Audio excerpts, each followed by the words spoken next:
கணனி வழி நிதி மோசடிகளை முன்னெடுப்பதற்காக இலங்கை வருகை தந்த 9 சீனர்கள் இன்று அதிகாலை கட்டுநாயக்க விமான நிலையத்தில் வைத்து கைது செய்யப்பட்டுள்ளனர்.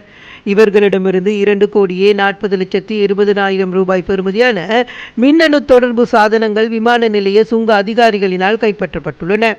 இந்த சீன பிரஜைகள் இன்று அதிகாலை 12:25 மணியளவில் சீனா குன்மிங் நகரிலிருந்து சைனா ஈஸ்டர் ஏர்லைன்ஸ் நிறுவனத்திற்கு சொந்தமான MU-69-12 ரக விமானம் மூலம் கட்டுநாயக்க விமான நிலையத்தை வந்தடைந்தனர். அவர்கள் தங்களது உடல் மற்றும் ஆடைகளுக்குள் செலோ டேப் மூலம் ஒட்டி மறைத்து வைக்கப்பட்டிருந்த 383 பயன்படுத்தப்பட்ட கையடக்க தொலைபேசிகள், 101 டேப் கணனிகள் மற்றும் 6 வைஃபை ரவுட்டர்கள் அதிகாரிகளினால் மீட்கப்பட்டுள்ளனர். குறித்த சீன பிரஜைகளை தமது பொறுப்பில் வைத்து சுங்க அதிகாரிகள் மேலதிக விசாரணைகளை முன்னெடுத்து வருகின்றனர்.